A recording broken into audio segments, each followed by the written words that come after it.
Hello everyone, আশা করি সবাই ভালো আছেন, সুস্থ আছেন। আজকে চলে এসেছি আবারও একটি টেস্টি রেসিপির সঙ্গে। আজকে বানাবো মাশরুমের রেসিপি। আজকে মাশরুম দিয়ে বানাবো মশালা মাশরুম। খুবই টেস্টি হয়, বাড়িতে একবার বানিয়ে দেখতে পারেন এইভাবে। তাহলে চলুন কথা না বাড়িয়ে শুরু করা যাক আজকের রেসিপি। প্রথমেই আমি মাশরুমটা ভালো করে পরিষ্কার করে ধুয়ে নিয়েছিলাম। তারপর এটাকে এইভাবে কেটে নিয়েছি। একটা মাশরুম নিয়ে সেটাকে 4 টুকরো করে কেটে নিয়েছি। এরপর মাশরুমটা একটি পাত্রের মধ্যে নিয়ে তার মধ্যে দিয়ে দেবো একটি স্পেশাল মশলা, যেটার জন্য এই রান্নার টেস্ট আরও দ্বিগুণ হবে। এটি হলো মিট মশলা। মিট মশলাতে আমরা সাধারণত চিকেন বা মাটনে দিয়ে থাকি, কিন্তু এই ক্ষেত্রে এই মশলা দিয়ে যদি ম্যারিনেশন করা হয় তাহলে এই মাশরুম থেকে জলও খুব একটা কাটবে না এবং মাশরুমের টেস্ট খুবই ভালো হবে। তাই আমি এইভাবে ভালো করে মিট মশলাটা দিয়ে ঝাঁকিয়ে নিয়ে রেখে দেবো কিছুক্ষণের জন্য। ওই ধরুন 2 মিনিট মতো রেখে দেবো, যাতে করে কিছুটা ম্যারিনেশন হয়ে যাবে। আর এর মধ্যে আমি কিছু স্পাইস কেটে নেব। যেমন এখানে প্রথমেই আমি কাটছি পেঁয়াজ।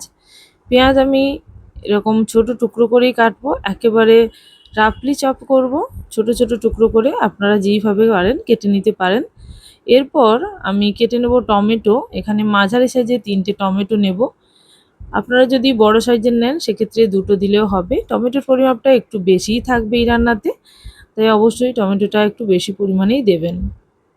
আর পেঁয়াজের পরিমাণ এখানে আমি 3টে ছোট সাইজের পেঁয়াজ নিয়েছি, বড় সাইজের হলে 2টো নিলেই হবে। এবার টমেটোগুলোও কেটে নিচ্ছি। টমেটোগুলো কাটার সময় অবশ্যই মাঝের অংশটা বাদ দেবো। এটা অবশ্যই বলতে পারেন টমেটো কাটার একটা টিপস। এই টিপসটা অবশ্যই ফলো করে যদি টমেটো কাটেন, টমেটো যে কোনো রান্না বা চাটনিতে দিলে টমেটোর যেই শক্ত অংশটা সেদ্ধ না হওয়ার যে একটা ব্যাপার থাকে সেটা আর হবে না। তাই আমি এইভাবেই সবসময় টমেটো কাটি। এরপর একটি ফ্রাইং প্যান বসিয়ে দিয়েছি। প্রথমেই আমি মাশরুমটাকে ভেজে নেব। মাশরুম ভাজার জন্য অল্প ঘি বা বাটার দিয়ে ভেজে নিলেই ভালো। আমি এখানে অল্প বাটার দিলাম। তারপর ভালো মতন মাশরুমটা ভেজে নেব। তবে মাশরুমটা ভাজার সময় একেবারে লবণ দেওয়া যাবে না, তাহলে জল বেরিয়ে আসবে। আর যদি শুকনো এইভাবে নাড়াচাড়া করেন তাহলে মাশরুমটা ভালো মতন ভাজা হবে এবং একটুও জল বেরোবে না। তবে মাশরুমটা কিছুক্ষণ এই গরমে রেখে দিলে অবশ্যই জল বেরোতে পারে, আর যেটা আমার রান্নার ক্ষেত্রেও হয়েছিল। এরপর আমি একটি কড়াই বসিয়ে দিয়েছিলাম। তারপর ওই কড়াইতে দিয়ে দিচ্ছি সাদা তেল।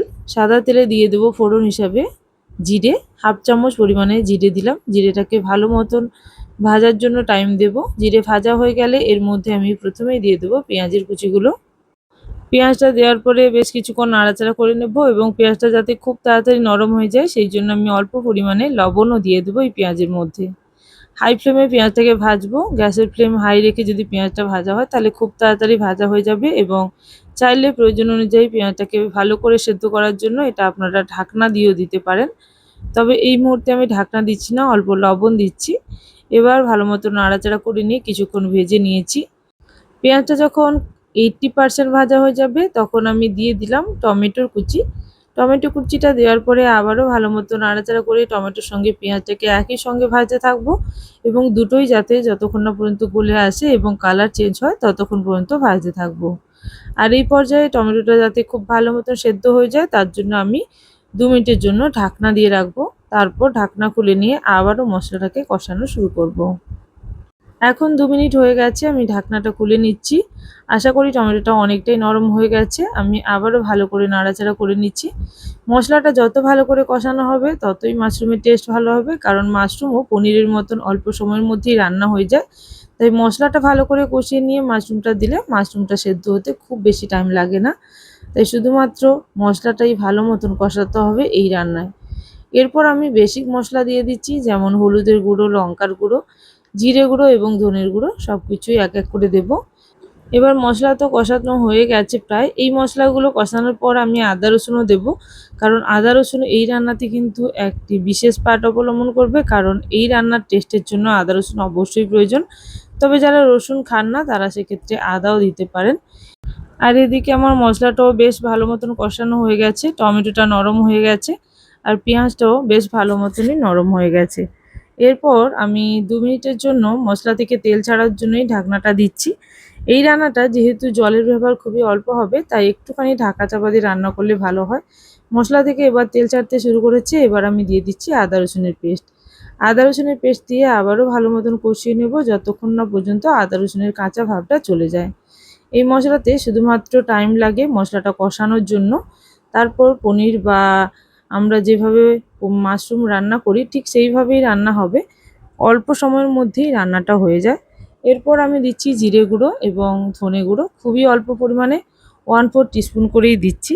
এরপর ভালো মতন কষিয়ে নেব এই দুটো মশলাকেও, কারণ এই দুটো মশলাও একেবারে কাঁচা দিয়েছি। এবার মশলাটা ভালো মতন কষানো হয়ে গেছে, এবার আমি দিয়ে দিচ্ছি প্রয়োজন মতন জল। ওই ধরুন 1/2 কাপ মতন জল দিলাম।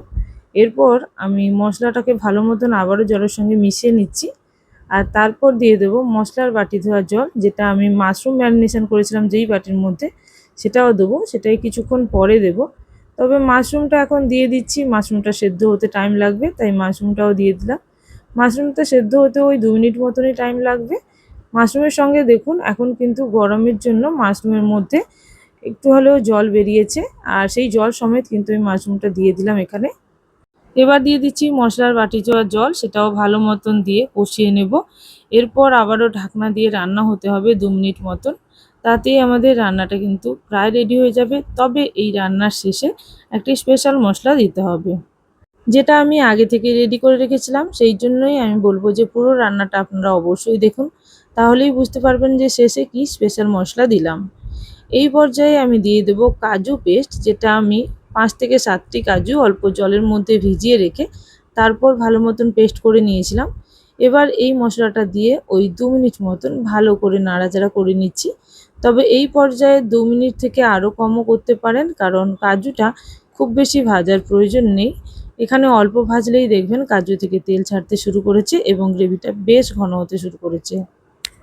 এরপর মশলা থেকে যখন ভালো মতন তেল ছাড়তে শুরু করবে, তখন আমি এটা থেকে নামিয়ে নিয়ে অল্প পরিমাণে কাসুরি মেথি দিয়ে দেবো।